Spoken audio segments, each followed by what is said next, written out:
Bom dia.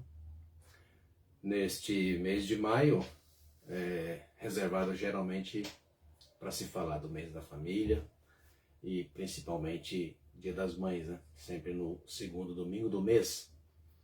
Mas eu quero fazer algumas gravações neste mês de maio para falar um pouco sobre o lugar dos escravos, né, na história do Brasil, do período da colonização até o nosso tempo, né? Então, algumas informações importantes sobre esse tema tão difícil de ser tratado, né? Porque trata-se da história do Brasil e que temos traços importantíssimos da nossa cultura brasileira, em que o tema central acaba sendo a escravidão no Brasil, né?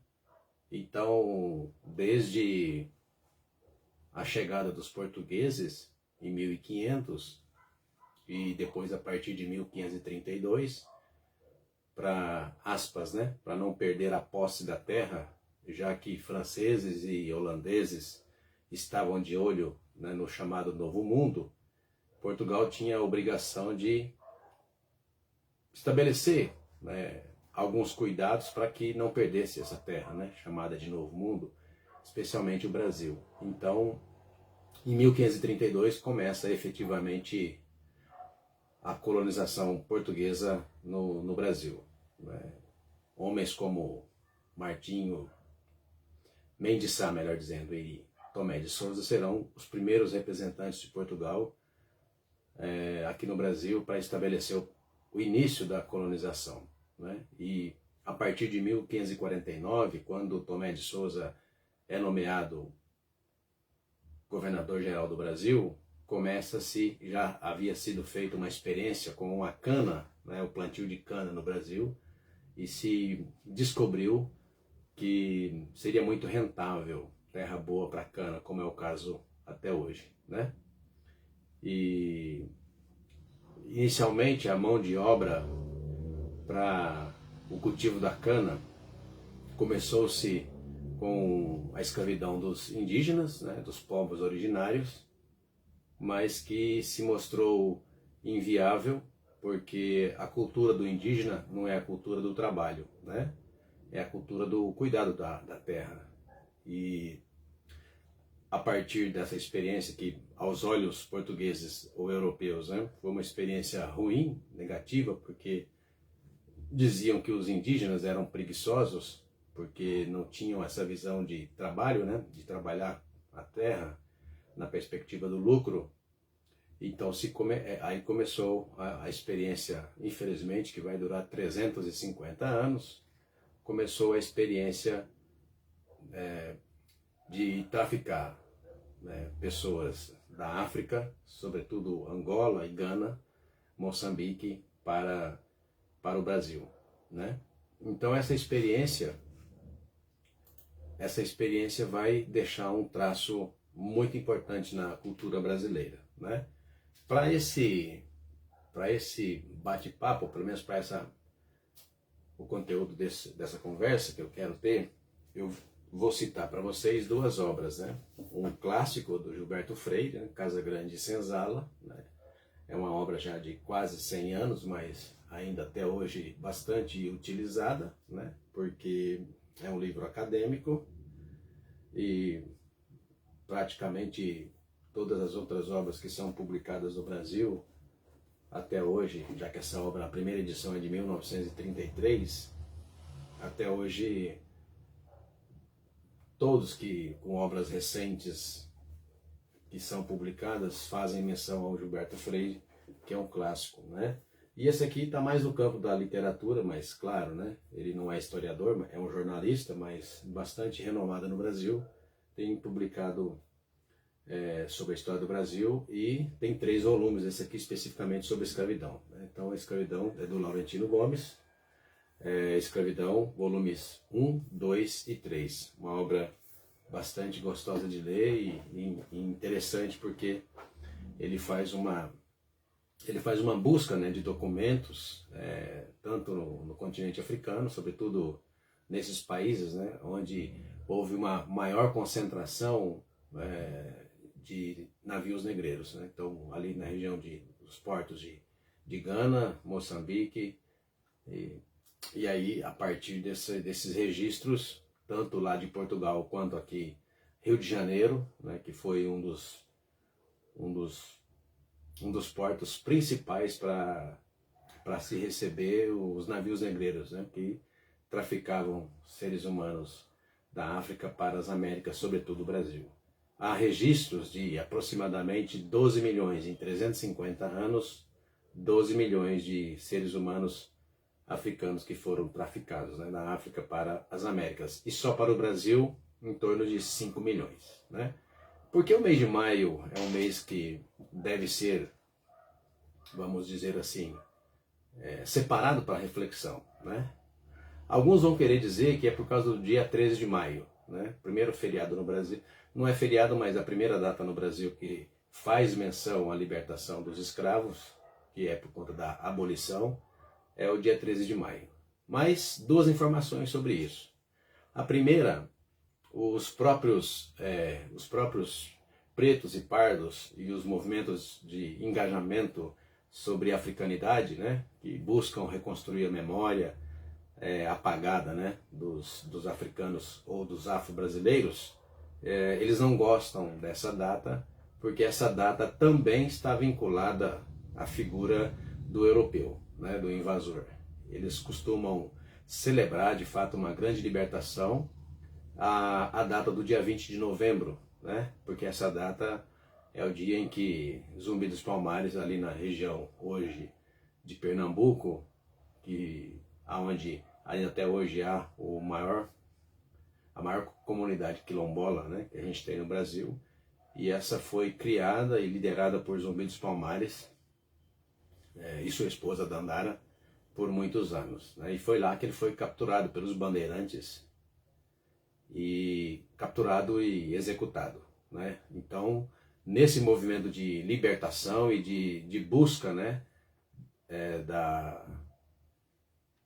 da identidade, né, do povo afro-brasileiro, eles costumam celebrar o 20 de novembro e não o dia 13 de maio. E aqui no estado de São Paulo, o 20 de novembro já é também feriado. Né?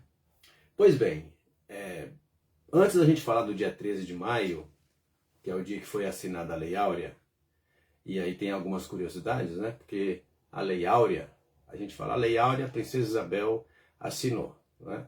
Todo mundo, né, tem alguma coisa a dizer sobre o dia 13 de maio e a Lei Áurea. Né? Então é importante a gente falar sobre algumas coisas sobre a Lei Áurea. Né? Bom, por que foi a Princesa Isabel que assinou? Em 1888, 13 de maio de 1888. Porque nesse contexto, nos últimos 5, 6 anos, né, de 1885 até 1882, 83 até 1888, Dom Pedro II, pai da Princesa Isabel, estava muito doente, então ele passava muito tempo em Portugal, onde tinha reino também, claro.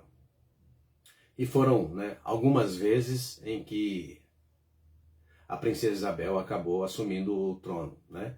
Não efetivamente, mas de fato praticamente, porque na ausência, né, do imperador, Dom Pedro II, era a sua filha, né, a sua terceira filha, já que ele havia tido 2 outros filhos meninos, né, homens, e que sempre era reservado ao homem o trono, mas havia falecido ainda na infância. Pois bem, o detalhe sobre essa lei, né, por que foi a Princesa Isabel quem assinou, como eu disse, porque o imperador estava ausente do Brasil e cedendo às pressões, né, de 2 setores do Brasil muito fortes, né, as oligarquias, no caso o grupo de fazendeiros, né, que detinham muito poder e dinheiro, já pressionavam a monarquia há bastante tempo, que era chamado de o grupo republicano. Eles queriam construir uma república, já que estavam percebendo que a questão da abolição da escravidão era uma questão de tempo. Né? Enquanto estava o imperador no trono, não conseguiram, né, a independência, mas com com a princesa Isabel, isso acabou acontecendo. Então, 13 de maio de 1888, a razão de ser a princesa quem assinou é por causa, né, da ausência do imperador. Agora, tem um detalhe curioso, né? Por que a Lei Áurea? E essa é uma das... Por que o nome Áurea, né? E essa é uma das razões, né, inclusive do povo afro-brasileiro, não gostar de celebrar, né, essa data. Não comemoram essa data. Porque se dizia, né, com a palavra áurea, né? Áurea quer dizer pureza, né? Que é uma coisa... Você pode até pensar no embranquecimento, né, do povo. O afro-brasileiro ou africano não gostava, né, dessa data em razão do nome, né? Não comemora essa data em razão do nome, né? Seria o povo branco, o povo puro, né, europeu, português, agora está libertando os escravos. É bom que se diga que não foi uma libertação conceitual, ou seja, nós acreditamos, né, na libertação desse povo, né? Não, era uma questão mesmo de disputa política e econômica, né? Então, é importante que a gente, né, comece essa reflexão fazendo isso, né? Bom, agora, antes do dia 13 de maio de 1888, né, houve pelo menos 3 outras leis que são chamadas de leis preparatórias, né, para a abolição, né? E eu quero falar um pouco, né, meio que brevemente sobre essas outras 3 leis anteriores, né? A primeira delas é uma lei inglesa, chamada de Lei Aberdeen, né? Aberdeen foi um parlamentar inglês, né, do Reino Unido, e que, atendendo a expectativas, né, também do povo inglês, do comércio inglês, né, já queria bastante tempo que o Brasil abolisse a escravidão. Por quê? Porque era difícil concorrer, né, no mundo internacional, concorrer com os produtos brasileiros, porque a mão de obra escrava, como você deve imaginar, aspas, facilitava, né, facilitava uma produção maior para o Brasil. Então, desde 1810, com o chamado Tratado de Aliança, né, entre os reinos de Portugal e Inglaterra, já se pressionava o Brasil para que o Brasil abolisse a escravidão, né? Então eles foram enrolando até 1845, portanto 35 anos depois. 35 anos depois, portanto em 1845, o parlamento inglês aprovou uma lei que iria fazer vamos dizer assim, um policiamento no oceano, né? E exatamente para prender, né, e libertar todos os escravos que porventura tivessem sido traficados, né, em alto mar. Então, a partir disso, os empresários brasileiros, pelo menos a gente diria hoje, no agronegócio, começa a perceber que é um risco muito grande, porque imagina um navio inteiro, né, entre 250 e 300 pessoas traficadas. Se um navio desse fosse preso, o prejuízo ia ser muito grande. Hoje se compara aí, estudos mostram que um escravo entre 8 e 25 anos de idade custava em torno de hoje 50 a 70 mil reais, né? Então você imagina aí 250, 300 pessoas, né, com um preço desse cada um, seria um valor considerável para se perder, né?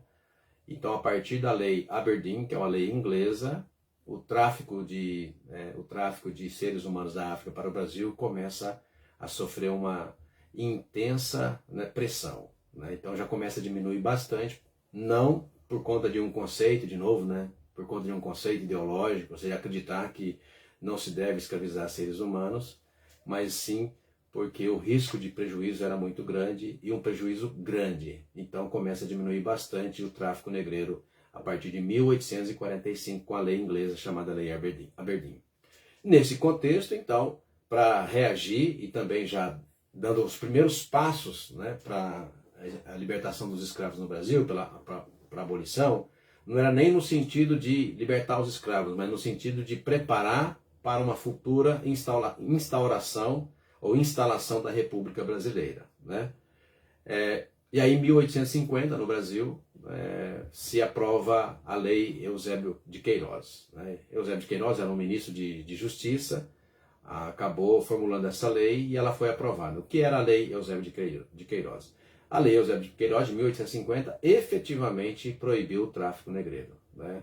Ainda haveria o tráfico interno, né? Ou seja, vender de um estado para o outro, tipo do Pernambuco para o Rio de Janeiro, do Rio de Janeiro para São Paulo, Minas Gerais, mas não se podia mais comprar escravos de fora, né? Então, como que uma reação, ainda que 5 anos depois, mais uma reação do Brasil à lei Aberdeen, a lei inglesa Aberdeen.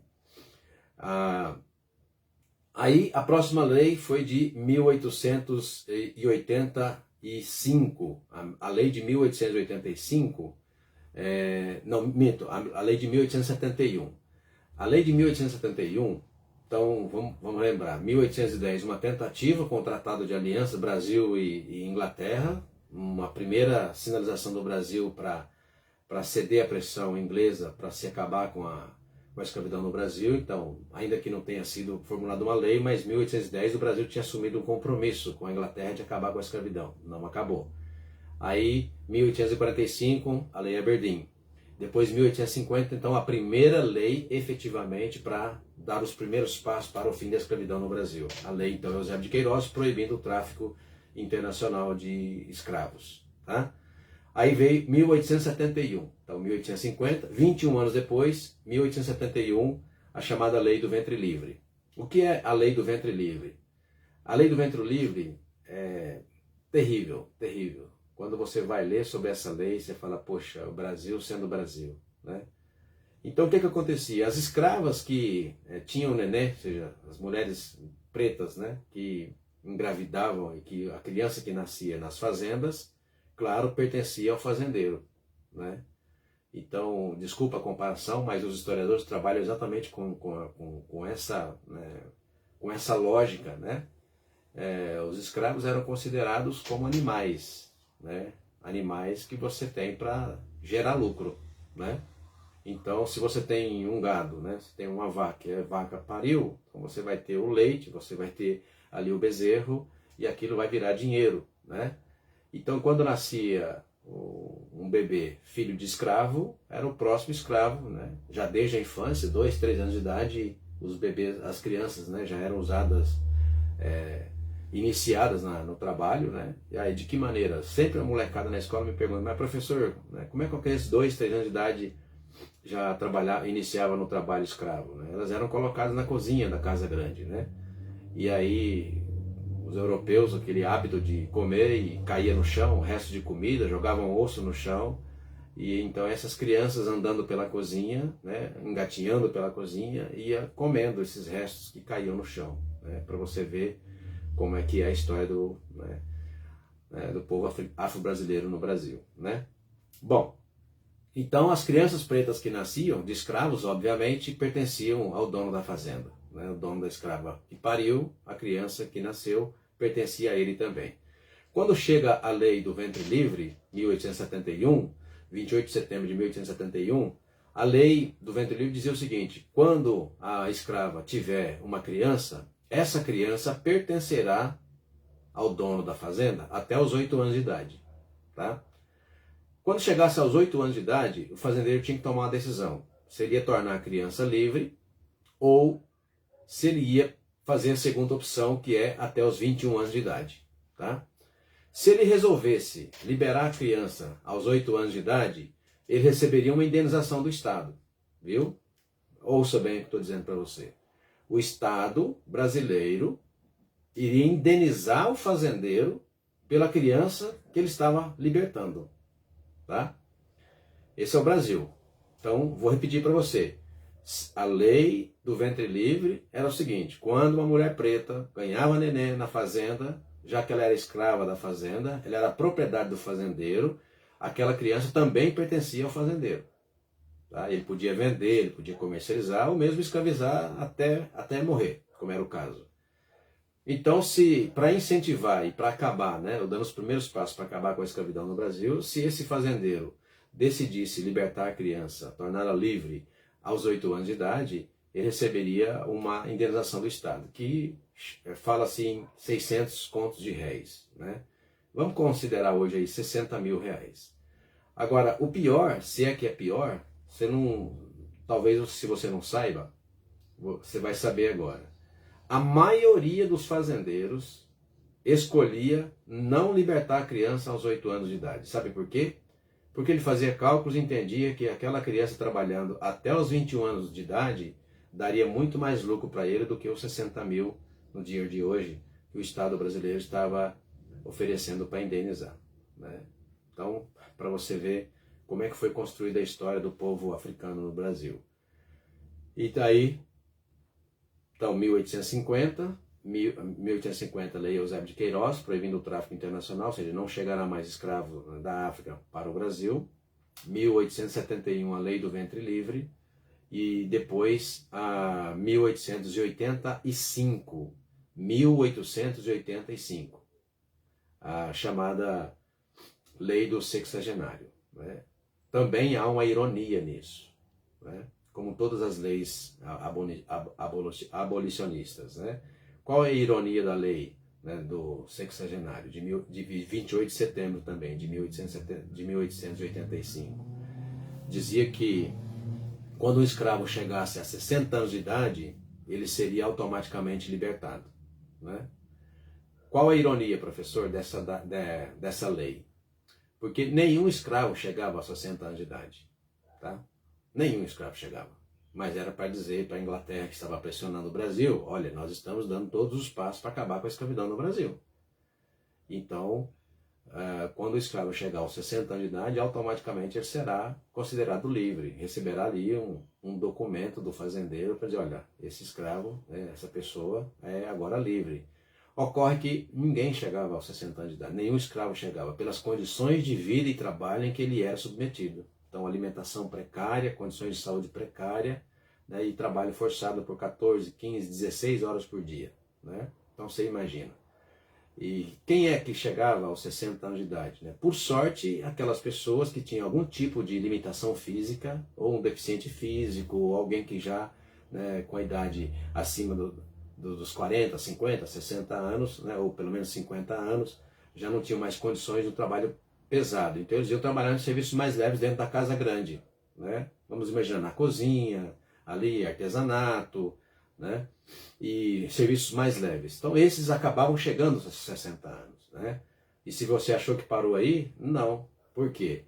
Porque a lei dizia o seguinte, mesmo quando esse escravo chegar aos 60 anos de idade, né, para ele ser livre, ele vai ter que trabalhar exclusivamente para o fazendeiro por 3 anos. Então, por 3 anos a mais. Então a indenização seria aí, olha, já que agora você vai embora, então você trabalha mais 3 anos, e depois de 3 anos de trabalho, aí você terá comprado, né, a sua independência, né? Bom, e aí a próxima, como eu fiz a introdução, a próxima foi a Lei Áurea de 1888, né? A Lei Áurea de 1888 tornava, então, efetivamente, esses escravos livres, era simultaneamente, né? A partir do dia 13 de maio de 1888, todos os escravos da fazenda teriam que ser libertados. Mas então vamos imaginar, né, esse contexto. Imagina se fosse hoje, né? Então o que aconteceu no dia seguinte? Né? O que aconteceu no mês seguinte, ou na semana seguinte, no mês seguinte? Todo mundo estava livre. Ocorre que a maioria dos escravos acabou preferindo ficar nas fazendas. Por quê? Porque na fazenda, apesar de todo o trabalho que tinha que ser feito, eles tinham aonde comer e tinham um teto, né, que é a senzala. Com péssimas condições de trabalho, né, ou de sobrevivência, mas era um teto, né? Só os mais jovens, né, crianças e mais jovens, adolescentes, acabaram vindo para as cidades. Mas não sabiam fazer praticamente nada, a não ser o serviço, né, do campo, o serviço de fazenda. E vários historiadores e antropólogos trabalham, então, que o surgimento nas cidades, né, nas cidades de porte médio e portes grandes, o surgimento das comunidades, que a gente chama de favela, até porque a palavra favela vem de uma árvore, né? Um tipo de árvore, né, com o nome favela. E faz referência a quê? Aos morros, né, aos entornos das cidades, né, às vilas, às periferias, né? Então as favelas vão nascer 130 anos atrás, exatamente no pós, né, 13 de maio de 88, porque saindo das fazendas e procurando, né, como sobreviver nas cidades, vão para onde? Vão para as periferias, né? Para os morros.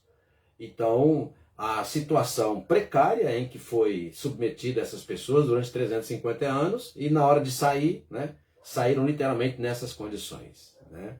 Então, assim vão nascer as comunidades, né? E você pode imaginar aonde surge isso, né? Vai surgir em Pernambuco, né, no Nordeste, porque uma das mais ricas capitanias, né, desde ainda de 1549, que o Brasil montou, ou que Portugal montou, uma das mais bem-sucedidas era a de Pernambuco, né? A de Pernambuco e a aqui de São Vicente, né? Daí o estado de São Paulo ser pioneiro durante pelo menos 2 séculos com plantio de açúcar, mais tarde café, depois laranja, hoje vamos imaginar, né? Sol, soja e gado, né?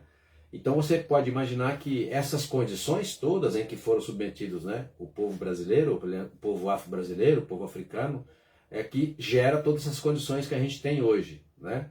Então acho que é importante a gente revisitar esse tema no nosso país, para a gente pensar sobre as condições em que esses africanos, né, nossos irmãos africanos, foram colocados e qual o lugar que eles têm hoje, sendo brasileiros nato, né?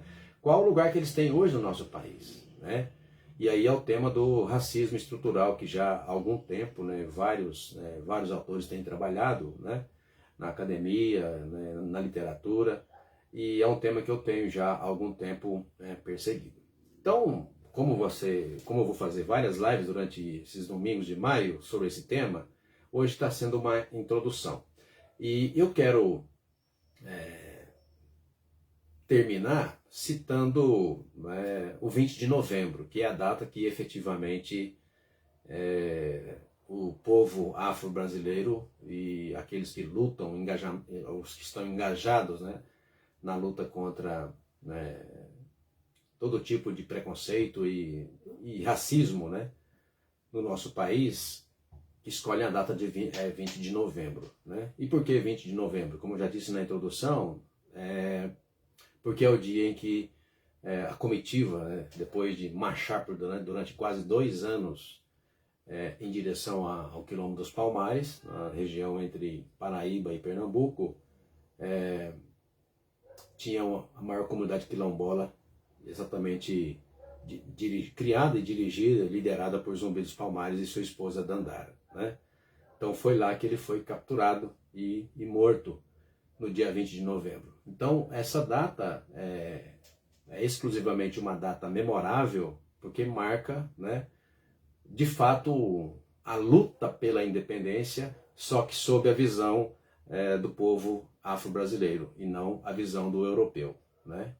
Como vocês viram aqui, 1850, aliás, um detalhe, 1810 o Tratado de Aliança Brasil e Inglaterra, com o compromisso do Brasil abolir a escravidão, 1810, portanto praticamente 90 anos antes, né? Ou 80 anos antes. Então 1810, o compromisso do Brasil, e aí nasce aquela expressão, né, para inglês ver. Então quando o Reino de Portugal, o Brasil, assinou o Tratado de Aliança com a Inglaterra, assumindo o compromisso de acabar com a escravidão, ele já sabia que não ia libertar os escravos. Por isso nasceu essa expressão, para inglês ver. Né? A gente fala que vai libertar, mas não liberta. Né? Bom, aí veio 1845, a Lei Aberdeen, lei inglesa, para capturar os navios negreiros que ele encontrasse no oceano. Né?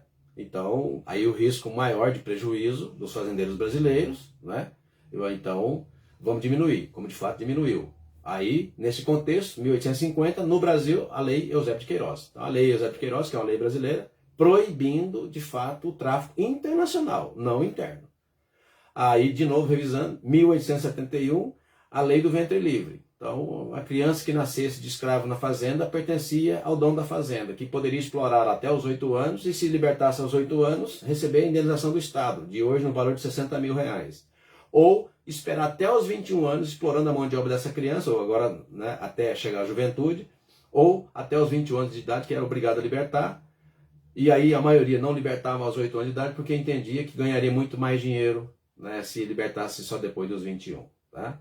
Depois a lei do sexagenário, que é uma lei, né, também irônica, porque raramente um escravo chegava aos 60 anos de idade, ou seja, então não ia libertar. E aí depois, efetivamente, de 1888, 13 de maio de 1888, que é nesse mês de maio que nós estamos, então, de novo rememorando essa data, né? E aí, claro, num contexto já onde uma pressão muito maior da sociedade brasileira, né, sobretudo fazendeiros, as oligarquias e também militares, que queriam implantar ou instaurar no Brasil a república, porque imaginavam que no modelo de república poderiam manter o seu domínio, o seu prestígio, também as suas como é que se diz? As suas vantagens, né? Suas vantagens econômicas que advêm do poder costurado entre esses grandes proprietários de terra no Brasil, né? E por fim, a questão dos bandeirantes, né? Que durante até pouco tempo se enaltecia os bandeirantes, né? Pais Leme, Domingos Jorge Velho, né? E vários outros, né? Nomes de rua, nome de praças, né? De prédios, né? Como o Borba Gato, que tem aqui em São Paulo uma estátua que um tempo desse aí foi incendiada e deu maior polêmica, né? Em São Paulo, porque entende mais como uma obra de arte e não como uma memória, né, do que ele representou. Então, durante quase 2 séculos, se enalteceu a figura do bandeirante, né? Mas, na verdade, o bandeirante era o quê? Né? Era um negociante. O bandeirante era o cara que saía, né? Os grupos que saíam, liderado por eles, por esses personagens que, como se diz, né? Desbravavam o interior, né? Do Estado brasileiro, do nosso país, desbravavam o interior em busca de capturar escravos, tanto indígenas quanto pretos, fugitivos, né? Então eles carregavam essas bandeiras, né? Parceria com o rei, uma primeira bandeira, a busca de ouro, claro, pedras preciosas, e também, claro, escravos. Então, é tido como os primeiros criadores de estradas brasileiras, né? E colaram neles essa imagem, né, de heróis porque desbravaram o Brasil. Na verdade, eles fizeram trilhas, e fizeram isso por quase 50 anos, porque iam atrás, né, de escravos fugitivos, tanto indígenas quanto, né, africanos. E aí eles capturavam, traziam de volta para os portos brasileiros, aqui a região de São Paulo e São Vicente, também Minas Gerais e também lá em cima Pernambuco, né? Por quê? Trazendo de volta para os fazendeiros que exploravam a mão de obra com engenho, né? Engenho e fazendo açúcar, tá? Então os bandeirantes, e foi um bandeirante, né, com uma comitiva que marchou até Palmares para capturar o maior líder quilombola que o Brasil teve e ainda até hoje tem. E aqui em São Paulo, recentemente não, uns 3 anos atrás, aconteceu um episódio bastante interessante, onde um vereador conseguiu aprovar uma lei em São Paulo, na prefeitura de São Paulo, tirando o nome